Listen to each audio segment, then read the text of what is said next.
guys, selamat datang di channel YouTube kami. Hari ini kita akan membahas mengenai kajian ilmu linguistik dari sudut pandang perspektif antropologi. Banyak pertanyaan yang muncul mengenai ilmu antropologi. Banyak juga yang salah mengartikan mengenai ilmu antropologi. Sejak awal saya masuk di Fakultas Hukum, banyak pandangan dan pendapat mengenai ilmu antropologi. Sebenarnya ilmu sosiologi dan antropologi ini adalah dua kajian ilmu yang berbeda. Kalau sosiologi itu kita banyak membahas mengenai masyarakat.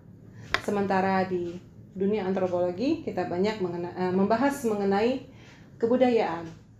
Bahasa merupakan produk budaya manusia. Maka dari itu salah satu kajian dalam antropologi adalah antropologi linguistik, yaitu cabang ilmu antropologi yang mengkaji peranan bahasa dalam kehidupan sosial dari seseorang atau sebuah komunitas. Pada malam hari ini kita telah bersama seorang narasumber. Beliau adalah seorang dosen bahasa Indonesia di Universitas Empu Tantular Jakarta. Pada malam hari ini kita bersama dengan Bapak Dr. Apollo Sinambela SS SH MSI. Selamat malam Pak. Selamat malam. Apa kabar Pak?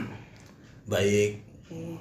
Ya, malam hari ini kita mengundang Bapak hadir di tempat ini untuk mengkaji mengenai ilmu antropologi. Nah, mungkin Bapak bisa menjelaskan kepada kami, sebenarnya menurut Bapak linguistik atau bahasa dari sudut pandang antropologi itu seperti apa ya Pak ya? Oke, terima kasih.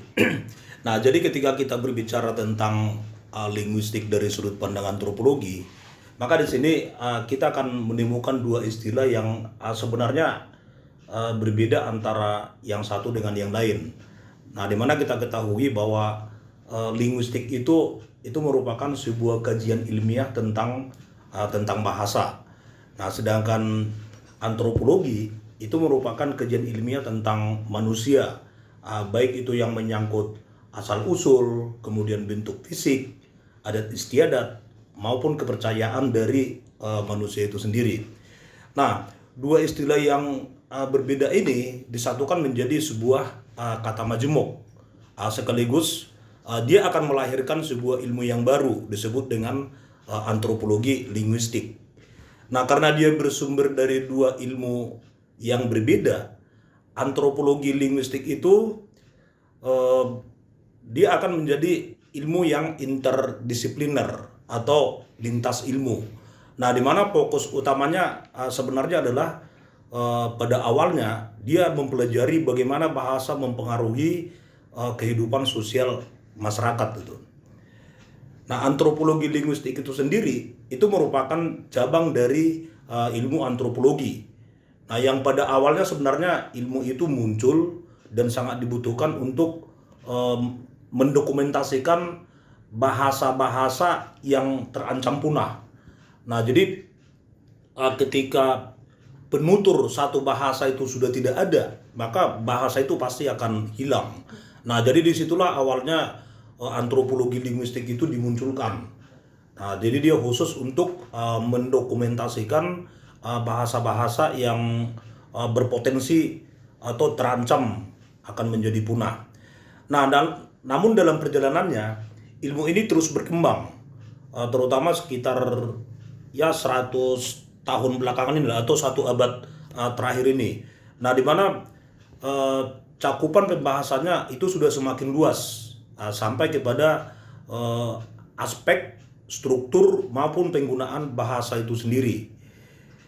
Nah, antropologi linguistik itu dia akan mengeksplorasi bagaimana bahasa membentuk komunikasi dalam sebuah kelompok, kemudian identitas sosial dan keanggotaan kelompok, sampai mengatur sistem kepercayaan dan sistem ideologi dalam skala yang lebih besar.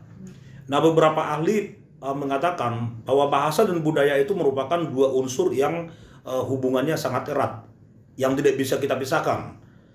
Nah, bahasa merupakan alat atau sarana kebudayaan. Nah, bahasa itu juga merupakan bagian dari kebudayaan. Nah, bahasa juga merupakan hasil dari kebudayaan. Dan yang perlu kita ingat bahwa sebuah bahasa itu tidak akan bermakna apabila tidak ada kebudayaan yang mewadahinya gitu. Nah, jadi seperti itu kira-kira hubungan antara antropologi dengan linguistik. Seperti itu ya Pak ya. Oke, mungkin Bapak bisa memberitahukan kepada kita bagaimana sejarah ilmu linguistik di Indonesia. Nah, ini pertanyaan yang menarik juga nih. Jadi ketika kita ingin membicarakan sejarah linguistik Indonesia, kita tidak bisa terlepas dari pembicaraan tentang bahasa Melayu yang merupakan sumber atau akar dari bahasa Indonesia yang kita pergunakan sekarang. Nah, bahasa Indonesia itu tumbuh dan berkembang dari bahasa Melayu. Nah, yang kita ketahui, dia sudah sejak dahulu dipakai sebagai bahasa perhubungan atau lingua franca. Bukan saja di Kepulauan Nusantara, tapi juga melainkan yang mencakup di seluruh Asia Tenggara. Nah, bahasa itu sudah digunakan. Nah, mungkin pertanyaan yang timbul adalah kapan sih sebenarnya bahasa Melayu itu mulai dipergunakan sebagai alat komunikasi. Nah, untuk membuktikan ini, kita bisa melihatnya dari beberapa prasasti yang ditemukan terutama di daerah Palembang maupun Jambi. Nah, kemudian ada juga prasasti yang ditemukan di Pulau Jawa, di Jawa Tengah dengan di Bogor. Nah, jadi sekitar tahun 683 sampai tahun 686 ada beberapa prasasti di Sumatera, terutama di Palembang dan Jambi. Ada prasasti Kedukan Bukit, kemudian ada prasasti Kota Kapur, prasasti Talang Tuo, dan prasasti Karangberahi gitu. Nah, di mana prasasti-prasasti itu dia menggunakan tulisan Praenagari. Jadi itu semacam tulisan paku lah, tulisan Sanskerta gitu. Tapi dia menggunakan bahasa Melayu. Menggunakan bahasa Melayu. Nah, kemudian di Pulau Jawa, di Jawa Tengah, itu ada prasasti Gandasuli. Nah, kemudian ada prasasti Bogor. Nah, jadi prasasti-prasasti itu juga menggunakan tulisan Praenagari. Nah, tapi dia sudah menggunakan bahasa Melayu, walaupun itu bahasa Melayu kuno gitu. Nah, jadi dari situ atau prasasti-prasasti itu sebagai bukti bagi kita bahwa memang bahasa Melayu itu sudah sejak lama digunakan. Nah, jadi berdasarkan temuan-temuan tersebut, kita bisa melihat bahwa sejak zaman Sriwijaya bahasa Melayu itu memang sudah difungsikan, baik itu sebagai bahasa kebudayaan, yaitu bahasa yang berisi tentang buku-buku tentang kesehatan, tentang sastra, itu sudah menggunakan bahasa Melayu.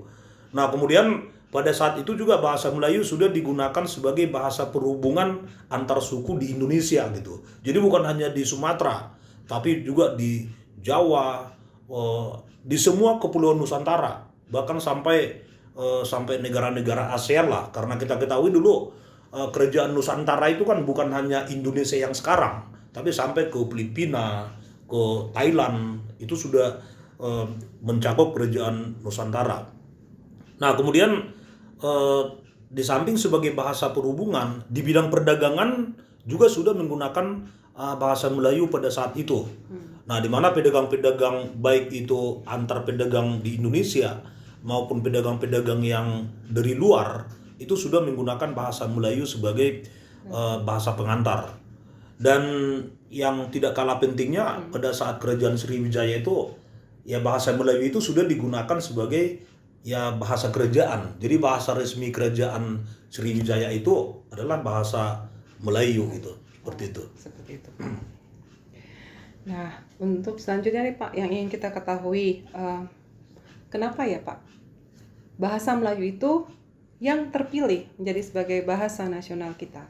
Nah, ini juga tentunya sangat menarik juga. Kenapa? Karena kalau kita lihat kan eh, dari jumlah penutur bahasa di Indonesia berdasarkan jumlah sukunya, tentunya yang paling banyak adalah bahasa Jawa kan gitu. Iya. Karena orang Jawa itu yang paling banyak. Nah, ini menjadi menarik. Loh, kenapa bukan bahasa Jawa yang diangkat menjadi bahasa Indonesia kan gitu Iya. kan? Kenapa bukan bahasa Jawa yang dipergunakan? Nah, tadi di awal sudah saya jelaskan bahwa bahasa Melayu itu memang sudah sejak lama digunakan, bahkan sejak Kerajaan Sriwijaya. Iya. Nah, jadi di sini ada 4 faktor utama yang perlu kita ketahui yang mendasari kenapa bahasa Melayu itu yang diangkat menjadi bahasa Indonesia. Nah, jadi yang pertama adalah bahwa bahasa Melayu itu sudah sejak lama dipergunakan sebagai lingua franca atau bahasa perhubungan, baik termasuk juga bahasa perdagangan. Bahasa Nah, komunikasi ya. ya, itu yang pertama. Nah, kemudian apabila kita lihat dari sistem tata bahasanya, sistem tata bahasa di bahasa Melayu itu sangat sederhana, sehingga dia mudah dipelajari gitu. Mudah dipahami juga. Ya, tata bahasanya itu baik dalam sistem fonologi, morfologi, sintaksisnya maupun dari sisi makna itu sangat sederhana. Nah, kemudian di beberapa daerah atau bahasa-bahasa daerah dikenal adanya tingkatan bahasa gitu. Sementara di bahasa Melayu itu tidak ada. Jadi kalau di bahasa Jawa misalnya ada bahasa Komo, bahasa Ngokok, Kromo dan Kromo Injil gitu. Nah, bahasa Batak juga ada bahasa Batak yang halus, ada yang kasar gitu kan. Ada yang kasar seperti perut itu butuha gitu kan. Itu yang kasarnya. Tapi siubeon, nah kan seperti itu. Halus, nah, ya. sehingga hal-hal yang seperti itu mempengaruhi. Sehingga di bahasa Melayu itu tidak dikenal seperti itu. Jadi tidak ada tingkatan bahasanya gitu. Nah, sehingga dia akan dengan mudah diterima Dipahami, oleh orang-orang yang akan menggunakan bahasa tersebut. Nah, kemudian faktor yang ketiga yang tidak bisa kita lupakan itu tentunya ada pengakuan dan ada penerimaan yang secara sukarela dari suku-suku yang lain. Jadi kalau misalnya Batak, Makassar, Jawa dan yang lain itu tidak mau terima, ya tidak bisa juga gitu. Jadi adanya penerimaan dari suku-suku yang lain. Ya. Nah, itu menjadi salah satu faktor penting kenapa bahasa Melayu yang digunakan. Dan yang terakhir tentunya bahasa Melayu itu dia sanggup digunakan sebagai bahasa kebudayaan dalam arti luas gitu. Jadi baik itu dalam pendidikan, dalam perdagangan, ya semua yang menyangkut kebudayaan hidup manusia itu bisa digunakan. Jadi itu latar belakang yang mendasari kenapa bahasa Melayu itu yang diangkat menjadi bahasa Indonesia. Iya, karena mudah dipahami, itulah makanya dipakai ya Pak ya sebagai bahasa salah satunya nasional. seperti itu. Iya. Oke, untuk selanjutnya nih Pak, kita pengen tahu nih Pak, bagaimana sebenarnya tahapan perkembangan ilmu linguistik di Indonesia nih Pak? Nah, oke. Ketika kita bicara tentang tahapan perkembangan ilmu linguistik, nah tentunya kita tidak bisa terlepas dari latar belakang sejarah yang menyangkut peristiwa-peristiwa penting dalam sejarah perkembangan bahasa Melayu sampai terbentuknya bahasa Indonesia, sampai bahasa Indonesia yang kita pakai sekarang gitu. Nah, ada beberapa tahun-tahun penting karena ini menyangkut kronologis gitu kan, maka kita tidak bisa melepaskan diri dari beberapa tahun-tahun penting yang ada hubungannya dengan perkembangan bahasa Indonesia, tentunya mulai dari bahasa Melayu. Nah, yang pertama adalah tahun 1901. Nah, kenapa tahun ini penting? Nah, karena pada tahun itulah ejaan pertama bahasa Melayu itu disusun. Jadi ada seorang yang berkebangsaan Belanda, Charles Adrian van Ophusen. Charles Adrian van Ophusen, dialah yang pertama sekali menyusun bahasa Melayu itu berdasarkan sistem abjad gitu. Orang Belanda. Iya, alfabetik dari bahasa Melayu itu disusun. Jadi ada bukunya itu yang berjudul Logat Melayu. Nah, buku itulah yang pertama menyusun bahasa Melayu itu secara alfabetik. Nah, kemudian tahun 1908 pemerintah yang saat itu tentunya pemerintah Hindia Belanda ya, karena itu yang berkuasa di Indonesia. Nah, mendirikan sebuah badan penerbitan buku-buku yang disebutkan dengan Taman Bacaan Rakyat itu. Jadi Taman Bacaan Rakyat itu tahun 1917 itu berubah menjadi Balai Pustaka yang kita kenal sampai sekarang. Jadi nama Balai Pustaka yang sekarang, yang penerbit Balai Pustaka itu dulunya adalah Taman Bacaan Rakyat itu.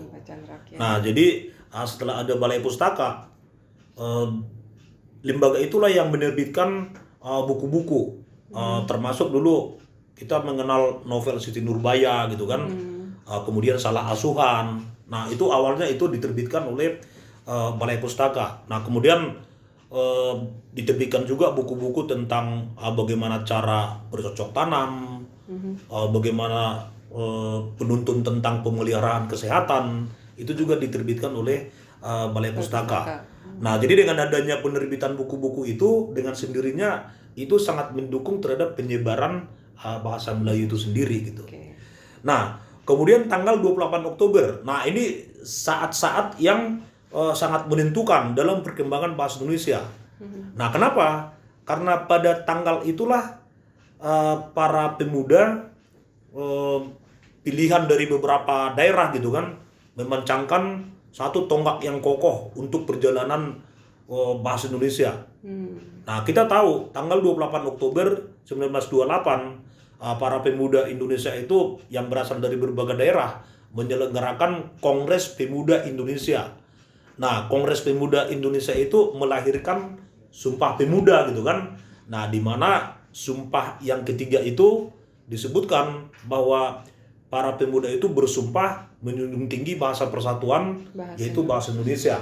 Nah, di samping sumpah bertanah air satu, sama berbangsa satu gitu.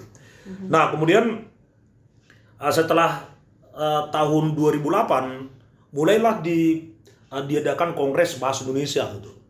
Kongres Bahasa Indonesia yang pertama itu dilaksanakan tahun 1938 di Solo gitu. Nah, dari hasil kongres yang di Solo ini itu bisa memberikan petunjuk bagi kita bahwa usaha-usaha untuk pembinaan dan pengembangan bahasa Indonesia itu sudah harus dilakukan gitu, sudah harus dilakukan. Nah, kemudian pada saat pendudukan Jepang, berarti tahun 42 ke 45 ya, 42 ke 45. Nah, kenapa masa pendudukan Jepang ini menjadi sesuatu tahun yang penting? Nah, karena pada saat itu Jepang itu memilih bahasa Indonesia sebagai alat komunikasi resmi antara pemerintah Jepang dengan Indonesia. Nah, tujuan mereka sebenarnya ya mereka benar-benar mau menggantikan bahasa Belanda gitu loh, menggantikan bahasa Belanda. Jadi tadinya Jepang itu berupaya menjadikan bahasa Jepang untuk menggantikan bahasa Belanda, tapi tidak bisa. Akhirnya Jepang itu memilih bahasa Indonesia gitu, memilih bahasa Indonesia yang digunakan sebagai bahasa resmi pada saat itu. Nah, jadi di samping itu bahasa Indonesia juga dipakai sebagai bahasa pengantar di lembaga pendidikan, termasuk untuk keperluan ilmu pengetahuan. Dan tahun yang penting lagi, tanggal 18 Agustus kita ketahui ditandatangani Undang-Undang Dasar 45. Nah, kita harus ingat salah satu pasal 36. Nah, di sana ditetapkan bahwa bahasa Indonesia itu berfungsi sebagai bahasa negara. Nah, baru nanti sampai kepada tahun 47 ada satu ejaan yang pernah berlaku, yaitu ejaan Republik atau ejaan Suwandi gitu. Itu sebagai pengganti ejaan CH Van Ophusen yang berlaku sejak tahun 1901. Nah, kemudian Kongres Bahasa Indonesia yang kedua itu dilaksanakan tahun 1954 di Medan. Nah, ini tentunya merupakan upaya untuk menyempurnakan bahasa Indonesia. Dan satu periode lagi yang harus kita ingat yaitu tahun 1972. Nah, di mana pada saat itu Presiden meresmikan penggunaan ejaan bahasa Indonesia yang disempurnakan. Nah, inilah yang kita pakai sampai sekarang gitu. Jadi ejaan bahasa Indonesia yang disempurnakan. Di mana tanggal 31 Agustus 1972 Menteri Pendidikan dan Kebudayaan pada saat itu menetapkan pedoman umum ejaan bahasa Indonesia yang disempurnakan. Termasuk juga pedoman umum untuk pembentukan istilah. Nah, setelah itu Kongres Bahasa Indonesia dilaksanakan terus sebagai kegiatan rutin 4 tahunan gitu. Walaupun kalau kita lihat pelaksanaannya tidak selalu 4 tahun karena tentunya karena berbagai hal. Dan yang terakhir kalau tidak salah dilaksanakan tahun 2018 itu. Tahun 2018. Nah, seharusnya ya tahun sekarang Kongres Bahasa Indonesia itu sudah harus dilaksanakan. Ya, karena 4 tahunan ya Pak. Ya, nah seperti itu. Oke. Nah, kita juga ingin mengetahui nih Pak, fungsi bahasa Indonesia dalam kedudukannya sebagai bahasa nasional di Indonesia Pak. Mungkin Bapak bisa jelaskan juga. Ya, oke, makasih. Jadi ini kita sudah bicara tentang terkait tentang politik bahasa namanya. Jadi politik bahasa itu kan bagaimana bahasa itu juga digunakan sebagai sarana dalam pembangunan untuk mendukung pembangunan nasional gitu. Nah, jadi kedudukan bahasa Indonesia sebagai bahasa nasional maupun sebagai bahasa negara ini sangat berperan penting dalam politik bahasa nasional. Nah, sebagai pondasi dalam menentukan arah kebijakan yang berhubungan dengan kebahasaan. Nah, pelaksanaan Kongres Pemuda tahun 1928 ini secara politis tentunya sangat mendukung terhadap perjuangan nasional. Nah, di mana pada saat itu pemerintah Indonesia yang masih dikuasai oleh pemerintah Hindia Belanda itu mereka tidak 100% yang mendukung penggunaan bahasa Indonesia gitu. Nah, sehingga Sumpah Pemuda yang dikeluarkan pada saat itu merupakan awal diakuinya bahasa Indonesia sebagai bahasa nasional. Nah, dalam kedudukannya sebagai bahasa nasional ada 4 fungsi yang harus kita ingat. Nah, yang pertama, bahasa Indonesia itu sebagai lambang kebanggaan nasional, kemudian sebagai lambang identitas nasional, sebagai alat pemersatu suku bangsa, dan alat perhubungan antar daerah. Nah, mengapa bahasa Indonesia harus menjadi lambang kebanggaan kan gitu? Nah, kita tahu tidak semua negara di dunia ini menggunakan bahasanya sendiri sebagai bahasa nasionalnya. Jadi ada beberapa negara yang meminjam bahasa negara lain sebagai bahasa nasional. Ya, misalnya di Filipina misalnya mereka menggunakan bahasa Inggris. Di Malaysia menggunakan 2 bahasa Inggris sama bahasa Melayu. Nah, kita yang menggunakan bahasa sendiri. Nah, tentunya ini menjadi satu kebanggaan gitu. Sebagai satu kebanggaan. Nah, kemudian bahasa itu juga sebagai lambang identitas. Di samping kita mempunyai bendera gitu kan. Kita mempunyai bendera, kemudian kita juga mempunyai dasar negara Pancasila. Nah, ini juga menjadi ciri kebangsaan gitu. Artinya sebagai lambang identitas. Ada pepatah yang mengatakan bahasa menunjukkan bangsa gitu kan. Jadi ya bahasa Indonesia yang kita gunakan itu menunjukkan jati diri kita sebagai orang Indonesia. Nah, kemudian sebagai pemersatu suku. Nah, kita tahu di Indonesia ini ada ratusan suku bangsa yang beragam bahasa gitu. kita belum bicara tentang dialek gitu kan, belum bicara tentang dialek. Nah, dialek itu seperti bahasa Batak misalnya. Ada bahasa Batak Toba, bahasa Batak Karo, Simalungun, Mandailing. Nah, jadi ketika kita sampai kepada dialek seperti itu ada ribuan bahasa di Indonesia. Nah, kita bisa membayangkan bagaimana kalau tidak ada bahasa Indonesia. Nah, sehingga bahasa Indonesia inilah yang digunakan sebagai alat pemersatu suku.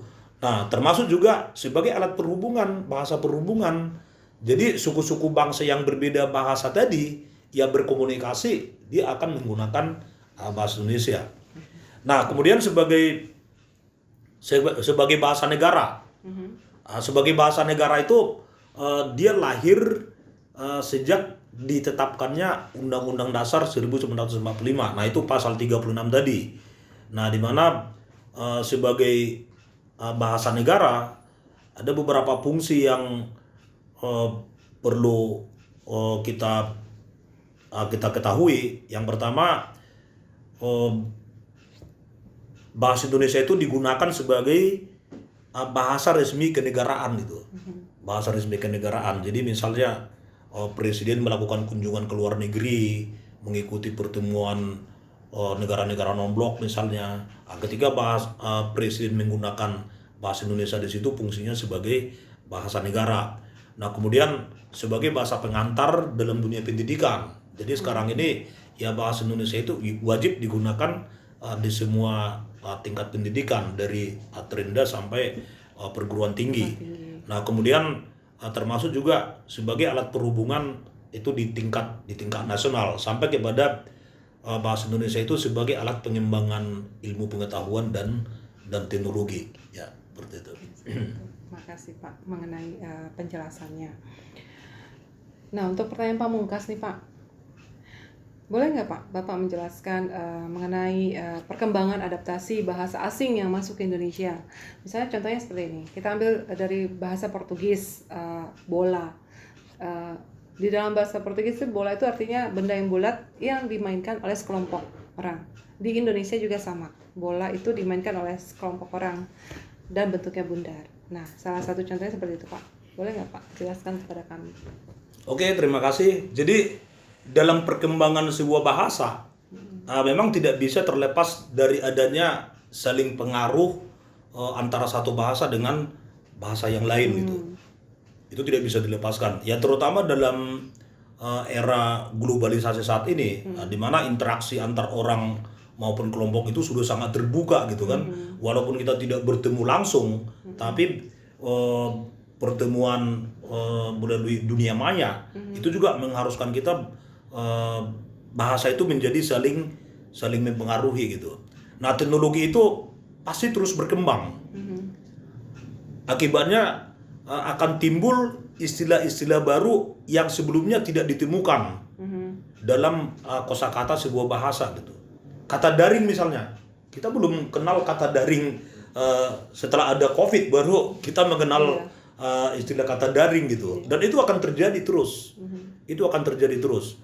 Nah, untuk menyikapi kondisi yang seperti itu, lembaga bahasa itu sudah menerbitkan sebuah buku pedoman terkait dengan penerapan istilah gitu.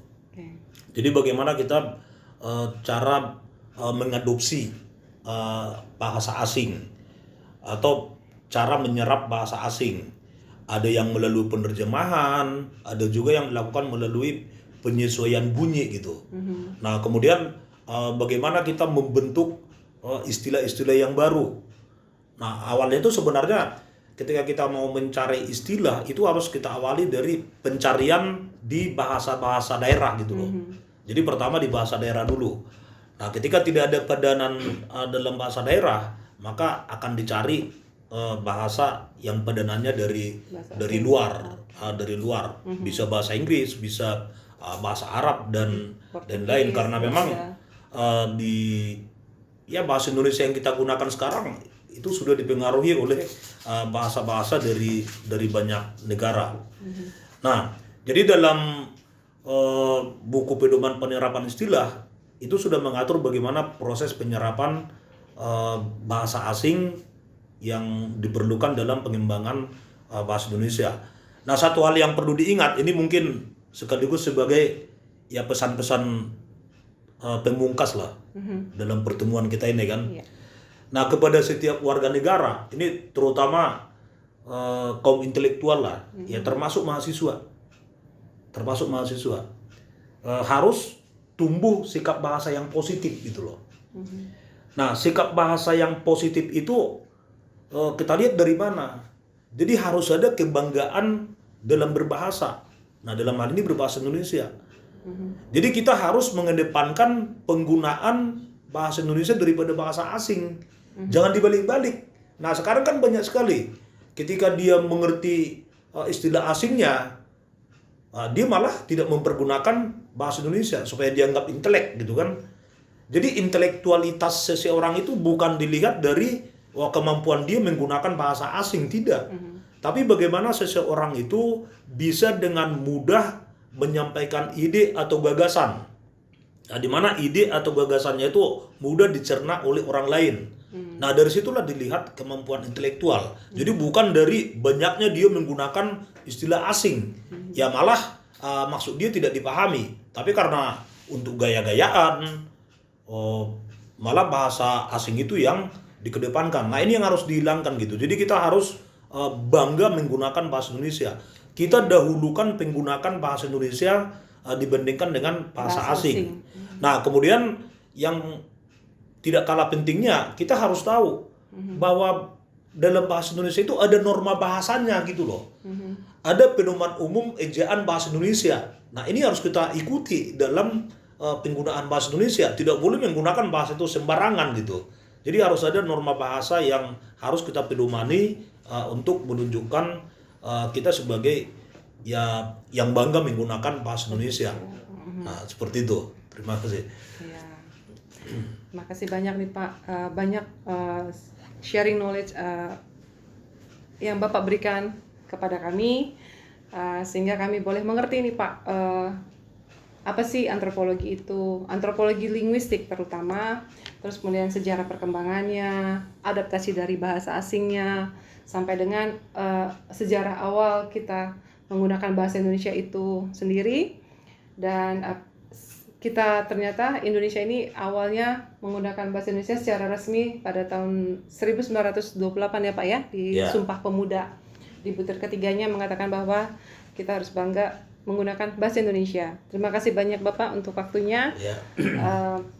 Hari ini kita akhiri sesi tanya jawab, bertukar pikiran dengan salah satu dosen kita, dosen bahasa Indonesia dari Universitas Semputan Tular, Bapak Dr. Apollo Sinambela, SSSH, MSI. Demikian podcast kita pada malam hari ini yang membahas mengenai kajian ilmu linguistik dari perspektif antropologi. Semoga rekan-rekan semua dapat memahami apa yang tadi dibahas. Tetapi bila ada pertanyaan atau komentar, silahkan untuk mengisi di kolom bawah ini. Sampai jumpa di podcast-podcast berikutnya yang tidak kalah menariknya. Bye-bye.